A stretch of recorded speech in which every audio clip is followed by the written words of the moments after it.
À la Louvière, la vie d'Isabelle a basculé lors de la naissance d'Alessandro. Très vite, on s'est rendu compte que le petit garçon, âgé de 7 ans aujourd'hui, présentait des troubles envahissants du développement. Un handicap mystérieux dont les causes exactes, biologiques, génétiques, sont toujours inconnues aujourd'hui, mais dont les symptômes sont souvent très difficiles à gérer. C'est beaucoup de patience. Il faut avoir une vie calme à côté, sinon on s'en sort pas, on n'y arrive pas. Ce sont des journées de cris, parfois de violence. Et voilà, à côté de ça, si vous n'avez pas quelqu'un pour vous aider, c'est très très difficile à gérer. Ces dernières années, Isabelle, fonctionnaire européenne, a connu une véritable descente aux enfers. Isolement, dépression et même une tentative de suicide. C'est seulement depuis quelques mois que j'ai repris du poil de la bête, comme on dit. Mais pour lui, c'est que pour lui que j'ai remonté la pente. Et avec lui. Car cette maman a 2 autres enfants qu'elle élève seule. Un mari qui s'en est allé, des amis qui sont partis, des absences au travail qui ont commencé à lui poser problème. Alors elle peut comprendre que certains n'arrivent plus à entrevoir le bout du tunnel. Vivre avec un enfant qui ne sait pas où il va, qui ne sait pas ce qu'il fait, voilà, vous le voyez. Qui ne parle pas. Qui ne parle pas, qui est difficile de faire comprendre les choses, qui crie, qui dort très peu. Eh bien, vous tombez petit à petit dans une sphère, dans une spirale. Et ça peut être une spirale de violence.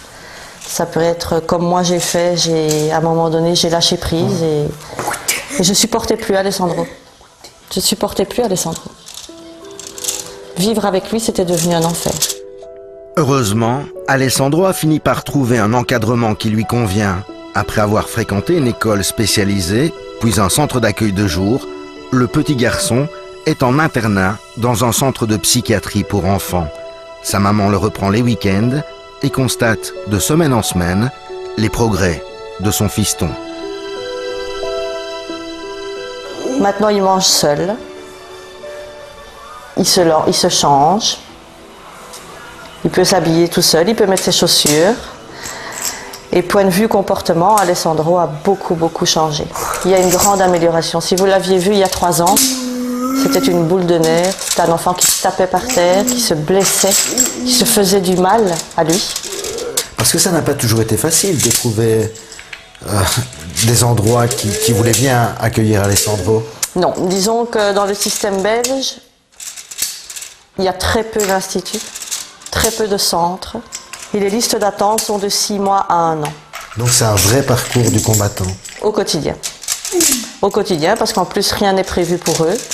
Donc moi, j'ai inscrit Alessandro à la piscine avec un professeur privé. Il a fait 2 séances, après ça a été terminé, on n'en a plus voulu.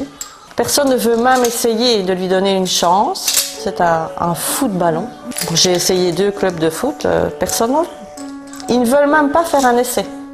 Aujourd'hui en Belgique, un enfant sur 166 serait ainsi atteint de ce trouble du développement cérébral, auquel s'ajoute parfois un retard mental ou un autre handicap qui nécessite une prise en charge adaptée le plus tôt possible.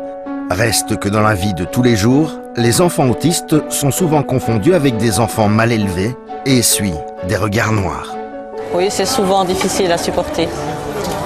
Voilà, maintenant il mange, aujourd'hui ça va, on a de la chance, c'est un peu correct. Mais bon, il est évident que parfois, il y en a partout. Ou alors il renverse son verre, ou il renverse sa bouteille, et bon, ça dérange les gens. Voilà. Je peux parfois comprendre, mais je suis fatiguée du regard des autres. Je pense que les gens ont peur de la différence. Et quand on n'y est pas confronté, c'est vrai, moi j'étais comme ça avant. Avant j'étais comme vous. Et aujourd'hui je me bats pour que vous changiez. Moi j'ai pu changer, tout le monde peut changer.